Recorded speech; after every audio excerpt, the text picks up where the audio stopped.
Bien, en primer lugar, Víctor, vamos a comenzar con esta cuestión que me ha resultado a mí tan interesante, ¿no? De especie de contrapunto, ¿no? Entre las cuencas del Mediterráneo y del Caribe, semejanzas, diferencias.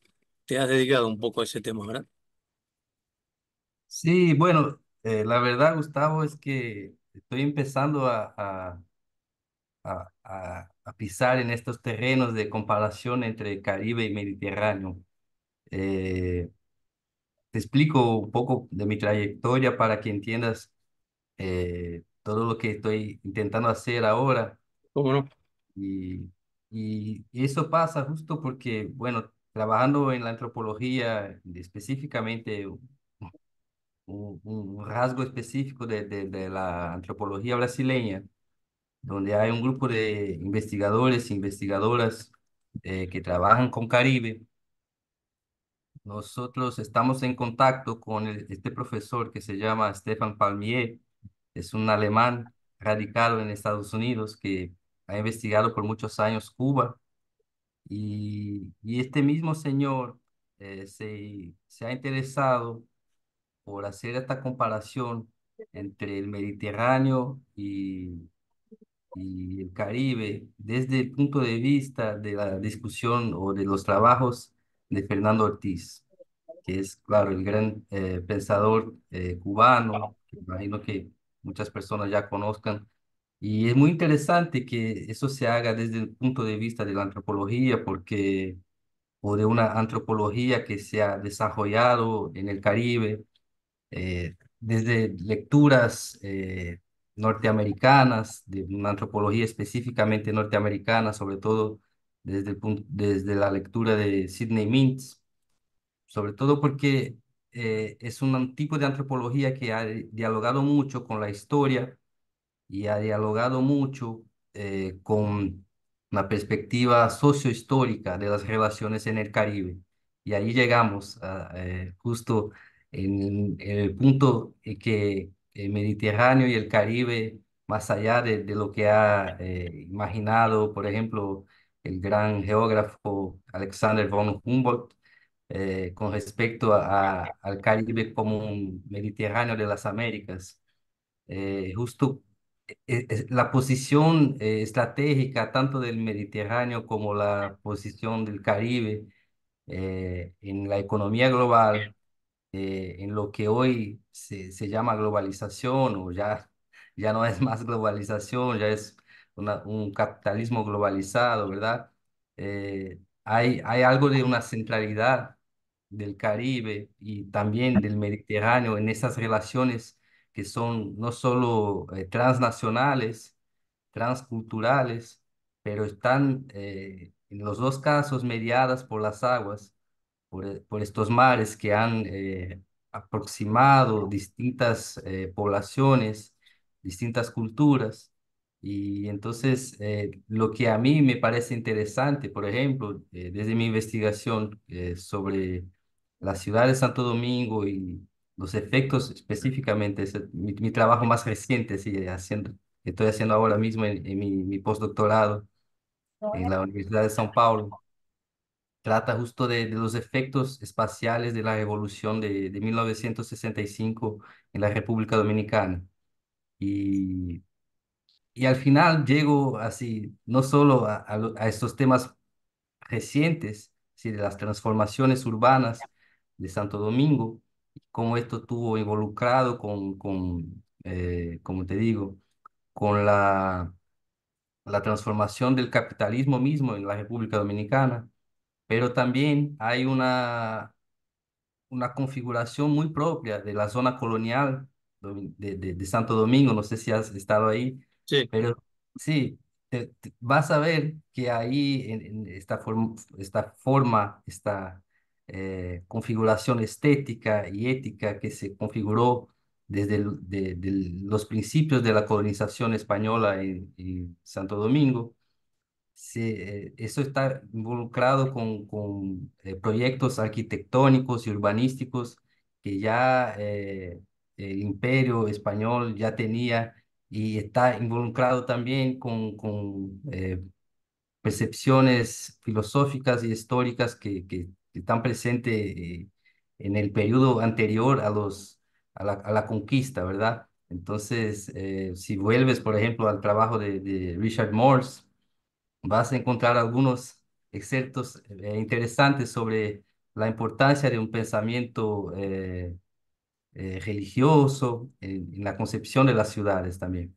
Entonces, claro, yo para frente y para atrás hice los dos caminos para ver si entendía un poco más de lo que significa crecer y vivir en Santo Domingo. Sí. Entonces, y además entender qué fue lo que ha revolucionado la fecha de 1965 en las relaciones que se han creado en esta ciudad. Entonces, de ahí, así uno llega hasta estas situaciones que percibe que no solo se trata de una, vamos a decir, una relación local, sino que hay también conexiones con procesos históricos más largos.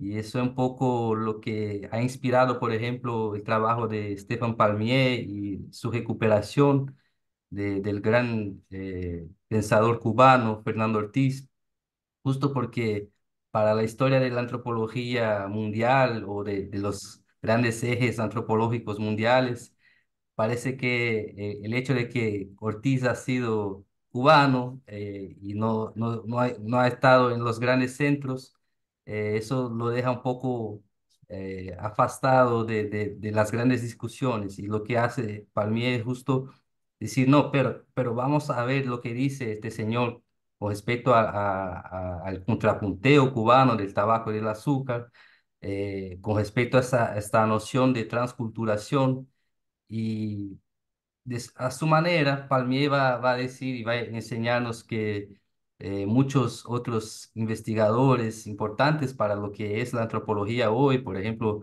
Claude Lévi-Strauss, con sus mitológicas, donde hace comparaciones entre mitos y rituales desde de la América del Norte hasta a Sudamérica, o, por ejemplo, la idea también de contrapunteo que hay en el trabajo de Eduard Said tiene semejanzas y procesos semejantes de lo que ha pensado ya en 1940 Fernando Ortiz con su trabajo sobre el contrapunteo. Entonces, yo creo que es muy interesante y es todavía un camino que hay por seguir. Sí, hay un poquísimo trabajo sobre esta comparación entre Caribe y Mediterráneo y todavía es un trabajo por hacerse porque de hecho hoy día nosotros vemos el tema de por ejemplo, de las yolas y de las navegaciones que han sido impedidas de llegar a la Europa. Entonces hay semejanzas muy importantes para que dejemos esta aproximación de lado. ¿Entiendes? Yo creo que hay posibilidades ahí no solo desde la antropología, como también desde de la ciencia política o de una lectura más crítica desde la economía, que consiga elencar las situaciones específicas que permitan una comparación, claro, con sus cuidados históricos y contextuales, obviamente, pero yo creo que es un camino que tienen, sí, tiene una posibilidad riquísima de no solo de ampliar los diálogos y las posibilidades analíticas, pero también de pensar otras soluciones para estas dos regiones que son así muy interesantes y no solo interesantes como también fundamentales para el engranaje de la economía mundial. Entonces, es un poco por ahí lo que he pensado. Así, cada cual hace sus entradas en sus estudios, pero nada, una vez que uno empieza, hay momentos de inspiración que encuentra una vez que está leyendo, estudiando algo. Y esa fue mi experiencia con relación al Mediterráneo. Sí, yo soy eh, un brasileño, hijo de dominicano con brasileña, y tengo además de la experiencia personal, así, de oír mi papá hablar sobre la República Dominicana y cómo ha vivido su tiempo en República Dominicana. Tengo otra parte de mi familia que es de Italia, que vino de inmigrantes italianos que han inmigrado a Brasil. Y tengo un poco eso de la relación con un mundo que es más complejo de lo que imaginamos nosotros. Y creo que esa comparación entre Mediterráneo y Caribe habla un poco de esas conexiones globales o modernas, antes de lo que se imagina, o de lo que se estableció como modernidad o como globalización, que ya estaban ahí involucrando poblaciones, culturas. Entonces, yo creo que eso pasa, viste, ya por cuestiones no solo personales de investigación, pero también con un poco de la posible inspiración que pueda tener uno mientras esté haciendo sus investigaciones. Ujú. No sé si te contesto, Sí, si, sí, si sí, quieres perfectamente. profundizar algo más. Ya vamos a ir desgranando en estos minutos que tenemos. Vos nombraste la República Dominicana de los 60. ¿Qué modelo, sobre el particular modelo político de esa época en Dominicana, pudiste incursionar un poco? ¿Qué es lo que me puedes decir? Sobre el modelo político, bueno. No sé, yo creo que República Dominicana tuvo una oportunidad en el 65 de llegar hacia a un tipo de democracia real o más próximo de una, ¿cómo se puede decir? Una institucionalización democrática real y nada, fue así, fue contragolpeada por, por los Estados Unidos, con apoyo de Brasil en este momento del 65. Hay que recordarse, obviamente, de la elección de 63 donde Bosch fue electo, Juan Bosch, y, y es muy interesante. Yo esos días he recibido un periódico de, de República Dominicana, gracias a mi padre estuvo ahí en el país esos días y trajo una pequeña reflexión sobre la importancia de los debates para las elecciones. Y fue la primera vez en el 63 que hubo un debate televisionado, que fue justo el debate que Juan Bosch tuvo con el padre Lautártico García, un padre de origen cubano, jesuita, y que le acusaba de ser comunista y eso. Entonces, todos los temores de esa época se concentraron en esta elección. Es muy interesante el hecho de que Bosch se haya, eh, se haya disponido a contestar el cura y además lo convenció al final del debate que no era comunista, sino que estaba preocupado con la condición débil y frágil de la población más pobre de República Dominicana, además porque imagínate, 30 años de dictadura trujillista, una población que no, de hecho no sabía qué era la cultura democrática o la cultura institucional democrática y vivía con miedo del Estado dominicano, vivía con miedo de estas grandes figuras. eh, de la política dominicana, como Trujillo, como otros de la época. Entonces Bosch aparece como, de hecho, como un personaje que viene a cambiar esta situación, pero no solo su proyecto era demasiado osado para la época o para lo que se podría hacer en términos institucionales en la República Dominicana, una República Dominicana que estaba acostumbrada a las relaciones paternales desde el interior del Estado, entonces, o paternalistas, ¿verdad? Pues sí, la corrupción que intentó combater Bosch en esa época era la misma corrupción que estaba así, diseminada por todos los ámbitos del Estado. Entonces, Yo creo que su intento fue muy importante, pero el golpe que recibió el 63, en septiembre de 63, fue ejemplar del contexto que tenía el país todavía, ¿sí? No tenía alcanzado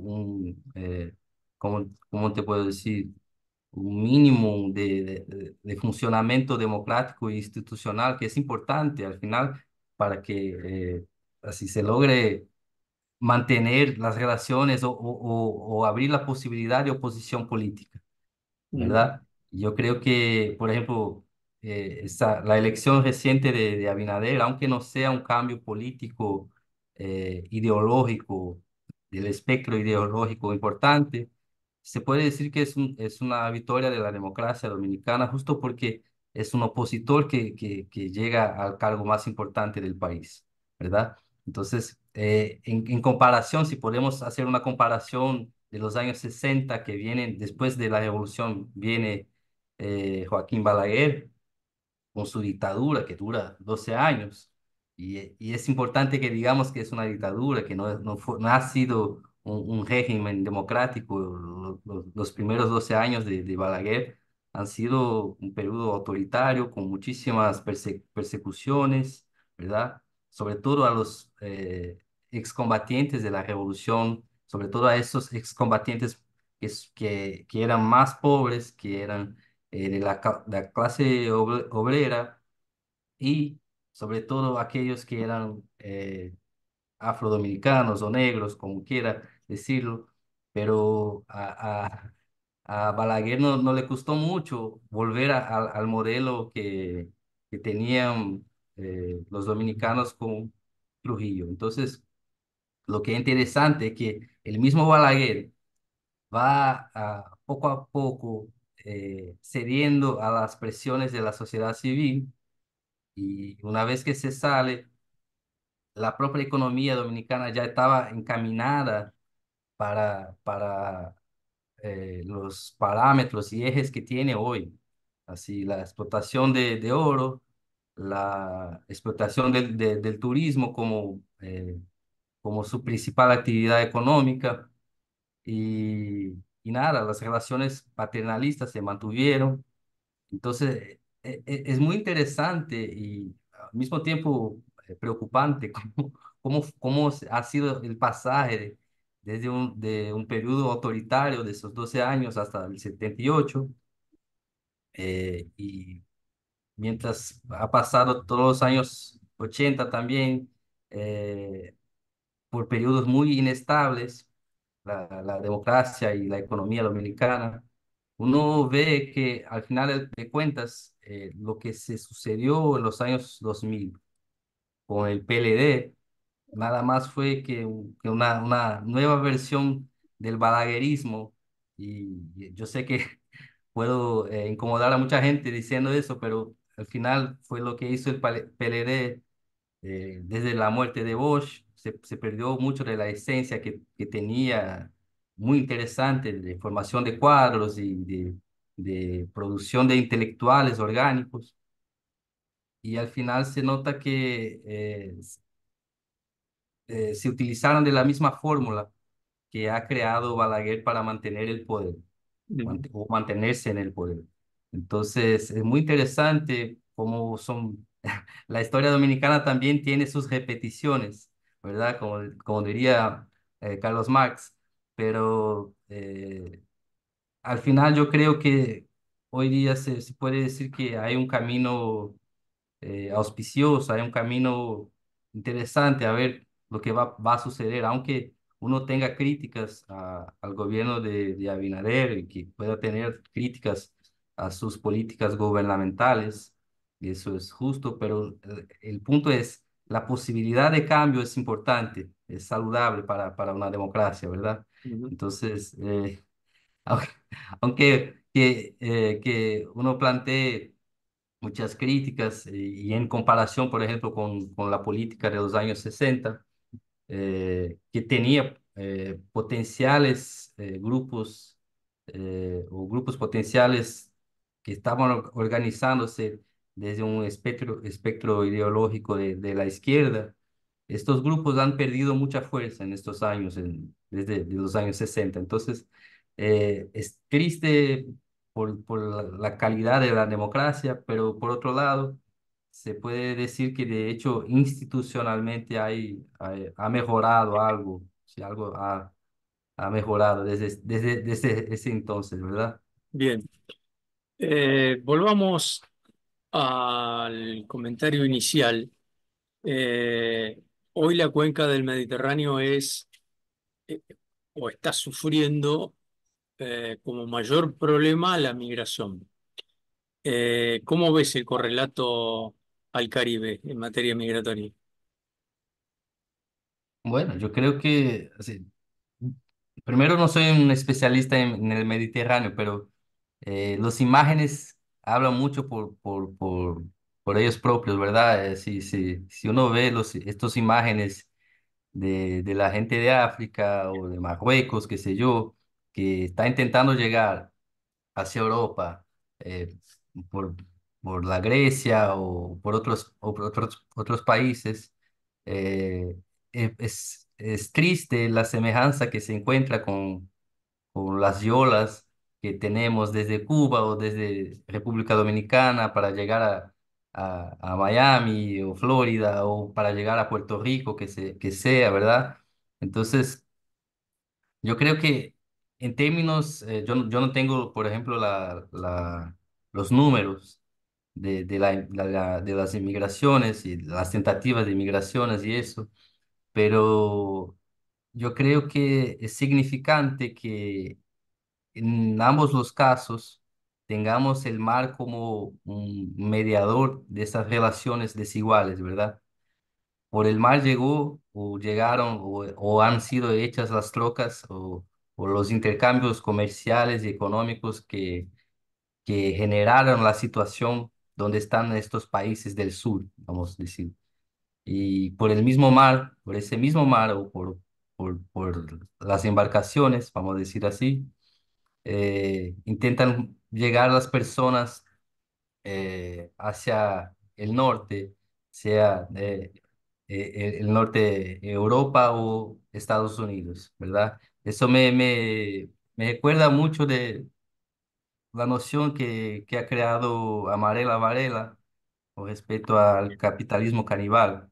Así es de hecho un ciclo caníbal porque se va comiendo la gente no aguanta quedarse en el sitio donde ha nacido, no tiene una autonomía, una soberanía sobre el local donde ha nacido, pero al mismo tiempo, cuando va a buscar su vida en el norte, donde supuestamente las cosas son mejores, eh, el proceso todo se lo come la vida, ¿verdad?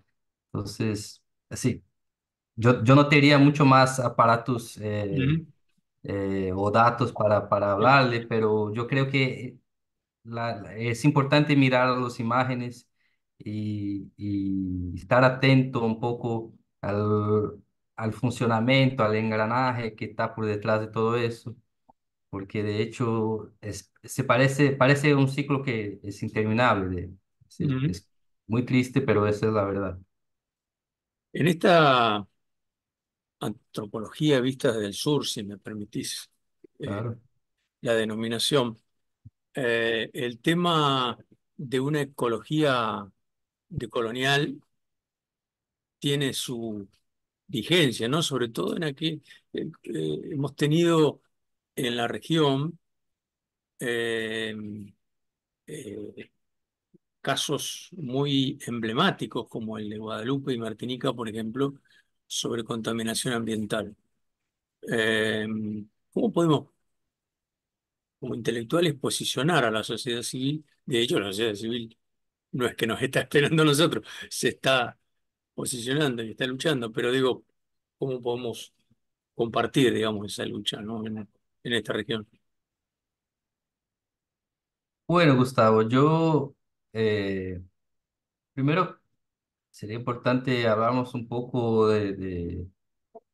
de lo que ha planteado este intelectual, creo que de Martinica, que se llama Malcolm Ferdinand. Ferdinand, sí. y que es muy interesante. Él habla de la posibilidad de una ecología decolonial y hace una crítica muy importante hacia los movimientos ecologistas, ecólogos, eh, de lo que les falta hablar un poco de las cuestiones raciales que están ahí, eh,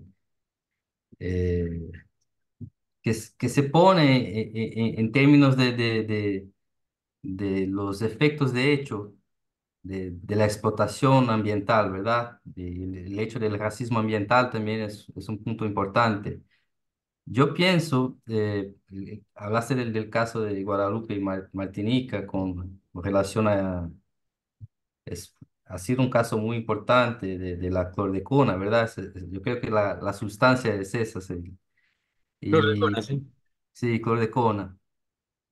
Y yo creo que el primer movimiento que tenemos que hacer en cuanto intelectuales o personas de la sociedad civil interesadas es apoyar a a los pequeños grupos que están haciendo sus luchas, que son luchas muy duras contra corporaciones internacionales.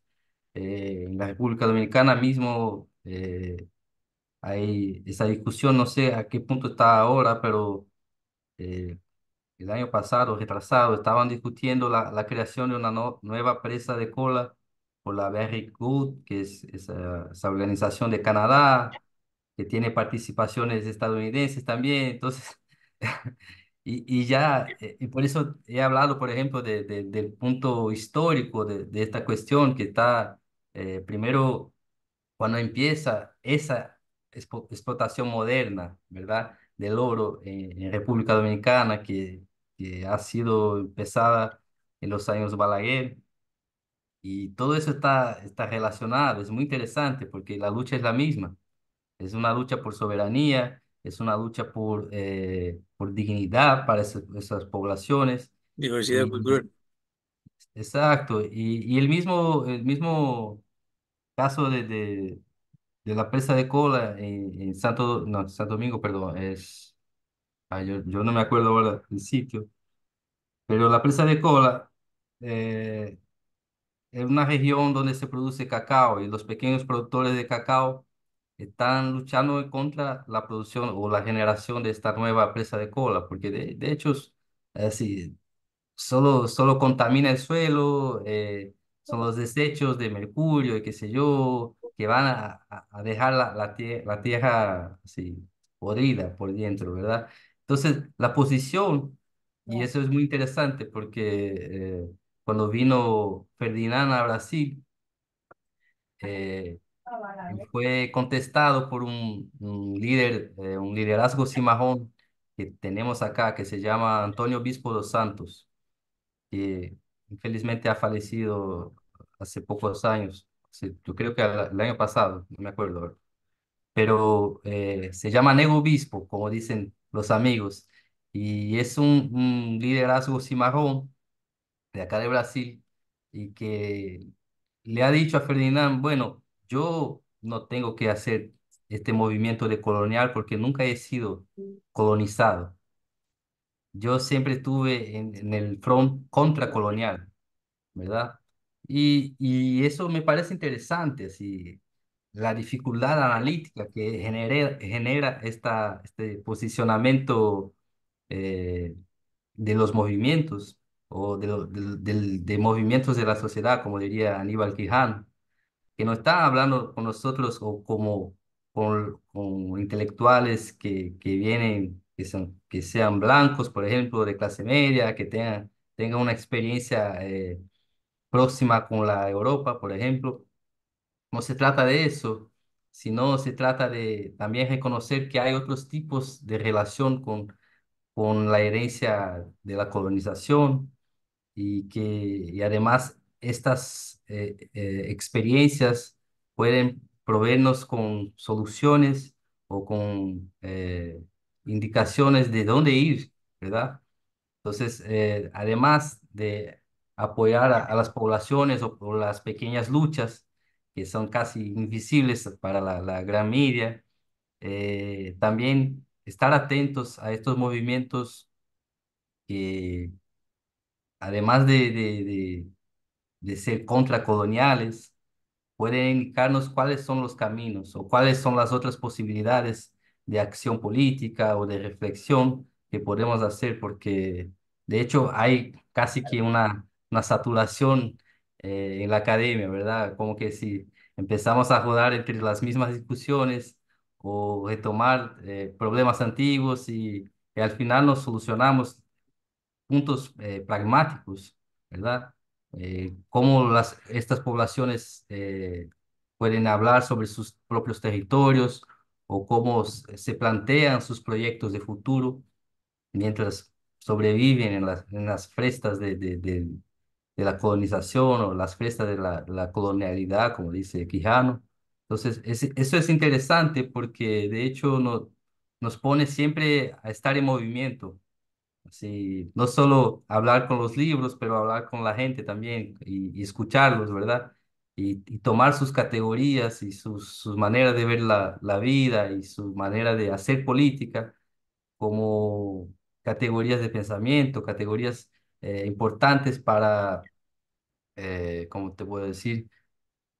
Para orientar la acción política, la reflexión y además así, no solo basarnos en lo que puede venir desde Europa, eh, o la propia proposición de Ferdinand es muy interesante, pero aún así eh, viene de su experiencia como investigador en Francia, o como investigador martinicano que ha creado una crítica al trabajo que han hecho ecólogos desde de Europa. Entonces, es muy interesante, hay que valorarlo, pero hay que estar atento también a otras experiencias, experiencias indígenas, cimajonas, por ahí vamos, porque hay muchísimas posibilidades, ¿verdad?